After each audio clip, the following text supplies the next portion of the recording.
Good morning, good afternoon, good evening, and welcome back to LK Chat.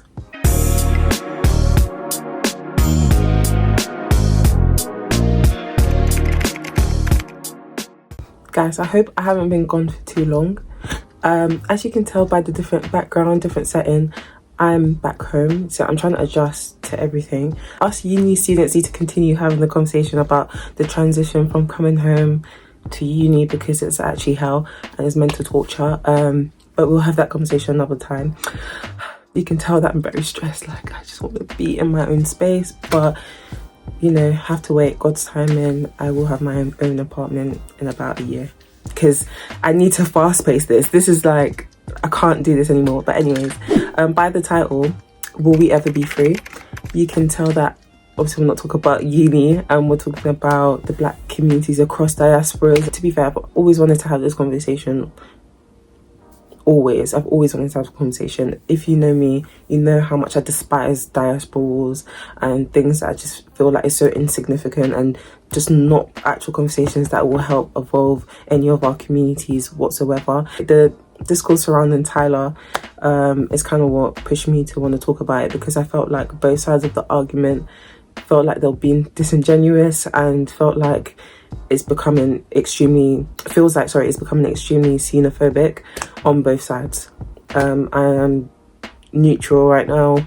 I understand both points from what I've heard from the conversation, but let's get into it. The Tyler conversation, I think, initially started, correct me if I'm wrong in the comments, but I've just picked up from what I've seen on social media and things that I've just read. Other than that, what I'm grasping is basically that Tyler's cultural identity is pretty much the main issue, which I'm just kind of like...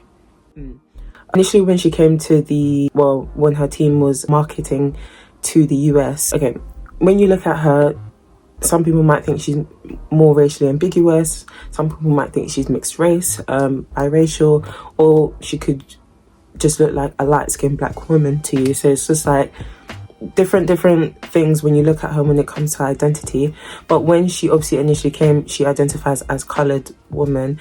I mean, like in South Africa, my race is called coloured, and it's a very stressful term to use in America, because I know it's a derogatory term, right? But I mean, that's what we are called in South Africa. Right. Obviously in South Africa there's 4 different ethnic groups, if I'm not mistaken, which is obviously black, white, mixed race and coloured.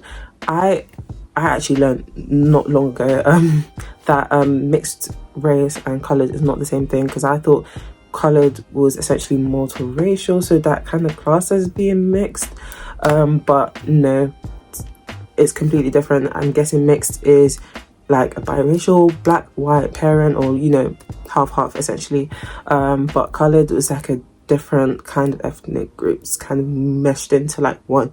That's what I've kind of grasped, but I'll probably put up some things here just to know that I don't know if I'm right or wrong at the moment in time, but that's what I've kind of learned. There was 2 different things. But when she came into the US, or when her team marketed her to the US, she obviously initially identified as a coloured woman, but in America she would be viewed as a black woman. Obviously, if you know about US history or Black American culture history, or just understanding race in general in America, someone like Tyler would be viewed as a black woman. I would say that links to so many things, from the one drop rule, which kind of skews kind of the perception of what race is in America.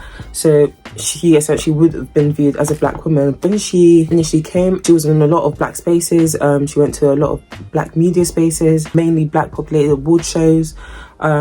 Essentially, she was marketed as a black woman.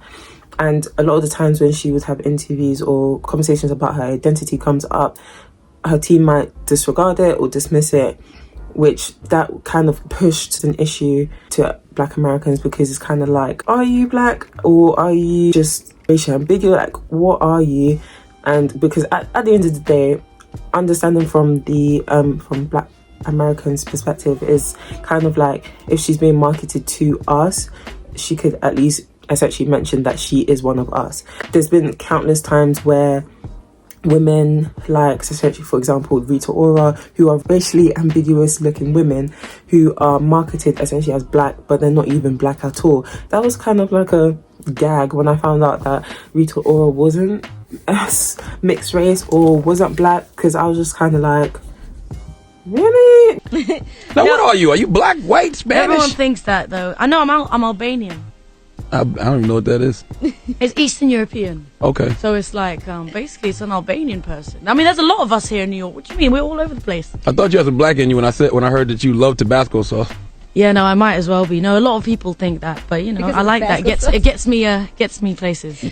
And artists like essentially Rita Ora, racially ambiguous artists are marketed to black women. I see where the issue comes in when a lot of the times they dismiss their race and try to continue to want support from black American people or want to indulge in black American culture, but not even fully say that I am black. So I completely understand where the initial argument started from. I saw her Breakfast Club interview, and I think that's where a lot of issues kind of spark from, because essentially Charlemagne, I probably put a video in there, but Charlemagne stated that, well, he asked Tyler about her identity, well, her ethnic background, essentially race, and her team she looked back at her team, and then her team was just like, no, we're not kind of asking that. School me on these debates that they be having about your identity as a South African colored person. What does that even mean? Can we not, por favor? Oh, I like that. We keeping that in the interview too. So I feel like instances like that kind of push the initial argument that she denies blackness or she doesn't want to be a black woman, essentially. And I don't know if it was before or after that she made a statement, because she did already address her identity. I remember I'm going to put it up here, but she said essentially that she's never denied her blackness, that she knows that in America that the term colored is very, very controversial. So of course she's not going to say that, oh, I'm a colored woman in this space. But when she's back home, or you know, people that understand what her identity is, she's going to say she's a colored woman, because that's what she is and that's what she grew up knowing, and that is fair. At the end of the day, Tyler grew up when she was born and raised in South Africa, and all she knows essentially for her, well, her identity and what governments and what government papers probably is that she is a colored woman. But now that she's obviously that she transitioned into a different market, different space, I understand why a lot of the times the identity question will come into place. But I felt like, one, it was it's partially her team's fault for not doing their due diligence, and knowing that if they're going to push her or market her to black people in America, you have to take into context their history, their culture, and how they view things as well. Because at the end of the day, those are the consumers you want to sell to, essentially. Obviously, push past identity and what she's stated already. The conversation that's sparking up now is about her album sales not selling, and then now it's kind of like a gotcha moment for Tyler. Oh, well, you didn't, well, from what I'm seeing, you didn't state that you're black, so well, we're not really going to support, and maybe that's why you're not really selling the music. That part, I feel like that argument is like 50-50. Like, yeah, you could say the people that she was trying to sell to are not really buying her music. That's fair enough, and that's specifically in the US, sorry. But also I feel like it's a bit disingenuous to kind of dismiss all her international fans, or even some of the fans that actually did stream, because at the end of the day, even if it's 3,000, 1,000, 100,000 copies, she still sold something within her first week in the US. I just felt like it was also another way to humble her, because I remember people calling her an uppity African, essentially, because once again it really boils down back to her identity and what she is presenting to us, or what she feels like she is, or what she has said. I felt like the conversation, it could have been a real conversation to have, like learning about how race is viewed in other places, not just the US, but in the UK, in Africa, in the Caribbean. But it's kind of been dismissed. Now it's kind of a, oh, well, she's not selling, oh, well, she has international fans, so it doesn't matter. It's like, we're fighting. You guys are talking about stats, this. You guys are not even music managers, brand managers, you're nothing. You guys are just arguing for the sake of arguing and using the most xenophobic talking points that makes me feel like you don't want to actually have a conversation about cultural identities around different parts of the world. You just want to do a tit for tat, and it just felt like now she's put in the middle. Well, sorry, she is the main talking point, and now it's just kind of like lashing from each side. Because regardless if the people who are on her side are also bringing down other black women or other black American artists, because I've seen the points about Chloe Bailey, Normani, Halle, Victoria Monet, all of these conversations surrounding them that they're not selling. So how are you guys going to talk about that? She's not selling because you're not buying her music if these other artists are not even selling as well. And it's just like, guys, we're missing the point once again. So what's the conversation about? And this is when it boils down to my title question: will we ever be free? Because now we're having diaspora wars. Now we're not actually talking about the thing that actually matters. We can have the conversation that a lot of the times some American people tend to, because we know American tends to center themselves a lot of the time, some Americans, but it's the idea that Americans center themselves that a lot of the times, and I really don't think it's their fault. It's the government, the media that pushes this whole idea of just America first. It's so patriotic that a lot of the times they're not going to think about other places and what other things, other countries, or research about that, because that's not what the media and stuff is pushing, or that's not what they even taught in schools. So it's just like, that's understandable. And also, we're not having the conversation of how maybe sometimes some African or some Caribbean people might dismiss blackness or like, we're just missing the points. We're not actually having that conversation. I just felt like within the conversation that it was another used opportunity to humble a black woman again. And this is a general thing. If you're American, if you're British, African, Caribbean, Afro-Latina, it doesn't matter. As a black woman, we know how it feels that the world consistently tries to humble us and humble our success, and then we're doing it to our own, regardless if whatever conversation surrounding her identity, at the end of the day, she's been marketed as a black woman. She even said herself, well, I'm not denying my blackness, because she knows she's partially black. Once again, it's like we've used this opportunity to humble a black woman and also humble other black American women who have nothing to do with the conversation. So at the end of the day, what are we doing here? It's like the rampant misogynoir, the rampant xenophobia. It's just, will we ever actually be free? You always have this hope and desire of uniting and freeing ourselves from white supremacy, so on and so forth, but we're not actually trying to do that. We're always having what we call it plantain conversations. We're not even trying to actually figure out why everyone has an issue with this or why everyone's actually upset. I saw a video, I think, on TikTok with Jamal Walker again. I think I previously mentioned in a video. I love his videos, but he indulged in the conversation as well with the Tyler. I'm just making a point, by the way, guys. And he essentially mentioned, oh, well, why do you essentially have a problem with Tyler kind of saying that she's coloured or and obviously there's a consistent usage of the N-word and so on and so forth in the US.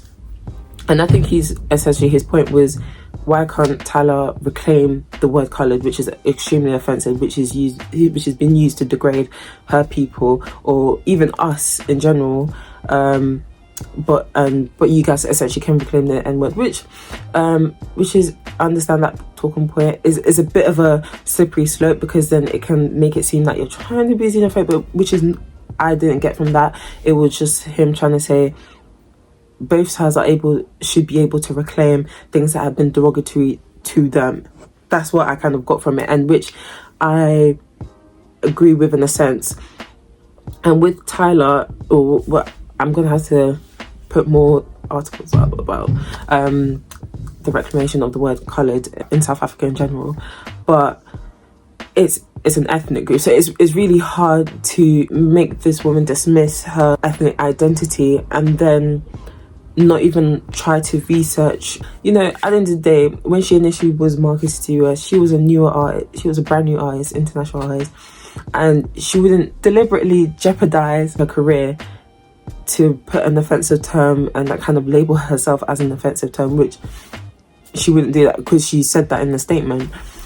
But it's just like, once again, so what are we actually angry about? Is it because it's felt like that she is dismissing her identity or dismissing her blackness, which is just not cool? Or is it another way to humble her? This is the conversations that essentially we're seeing. Going back to what I was saying in the beginning, if you obviously understand Black American culture in terms of like the one drop rule, obviously if Mercer's blood was in you but you're still, and Mercer, we know that raping was a massive thing during slavery time, and that's just at least one of the horrors that happened during slavery. But Mercer raping black women, they birth obviously biracial children. Those children were still slaves.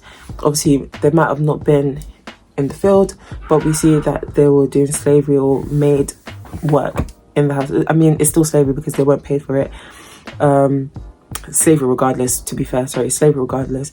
Slavery in the house, just because it was different settings, at the end of the day, they were still slaves. And that kind of one drop rule has kind of carried on throughout until now, that when someone who looks like they could be black or is like racially ambiguous, then they're quickly labelled as black. I feel like there should be a bit of caution with quickly labelling racially ambiguous women black, because once again that kind of links to the erasure of monoracial black women. And that's actually a fairly, well, to me, I learned that term like a couple of months ago, if I'm being honest, but that is a fairly new term. Monoracial black women meaning black women that looks like me, like really black, too blackly black. That's how I mean, guys. But it was just like linking to the erasure of black women. That's what I was trying to be cautious when we're speaking about this, but I also don't want to completely disregard or dismiss anyone that is partially black or is black or just doesn't quote unquote look here. Just going back to the xenophobia and essentially what is happening at the moment, once again I feel like we have completely dismissed everyone's cultural identity and history. No one's willing to actually learn about each other and actually have that conversation. If people understood more about the one drop rule and just essentially Black American history, culture, and to why they would feel upset about the term coloured, or if Black American people don't want to research the cultural identity or identity of, or just essentially the culture surrounding in African countries or Caribbean countries, once again it's just lazy on both sides. And I feel like now we've gone to being misogynistic against black women, trying to humble them, and it's just like we're not even having a genuine conversation about identity and how that is viewed pretty much everywhere. And obviously once again we know that race is a social construct, and we know that so a lot of the times I can see why it gets frustrating to some people whenever an ambiguous person comes into the scene and is marketed to black people, and it's just like, do you even go with us? So I just wanted to make a point about that, and that's why I titled it Will We Ever Be Free? Because I feel like everyone's being disingenuous about this. No one's even trying to come to a common ground. It's just bickering and bickering, and I feel like this conversation needs to end unless you actually want to have a conversation about everyone and how we all view race, black culture in general. And if this continuous diaspora happens, we will never be free. Like, we can't continue to fight. And you know, at the end of the day, if you guys don't care, that's fair enough, but I do. Like, I'm not gonna sit there and bash a black American woman or bash a Caribbean woman or an African woman and not even try to actually understand what the conversation is actually about. Because till this day, or well, even now when I'm even watching the videos and conversation, I still don't get well, obviously I've explained what I think the initial problem is, but I still don't get it because no one's actually making good talking points. We're just arguing and it becomes pathetic. It becomes like really ignorant, and it's just like, if you're not gonna try to even learn from both sides, do not have this conversation. If you're going to completely dismiss Tyla and what she said, because she's already put out a statement, and kind of feel like you just want to humble her, that is weird. If you use this opportunity to kind of shit on black American people, say that their money doesn't matter, because that's what I've seen some talking points from the other side, that is weird. Like, every talking point I'm hearing is weird. Both sides are being weird. And at the end of the day, you put this woman, she's still young, I'm pretty sure she's like 22 if I'm not mistaken. You put her in the middle of a conversation about her identity again, and you're not even trying to learn about her country, where she's from, and then or you're using her as a way to kind of get at other women or other artists, which is, I feel like, is so unfair.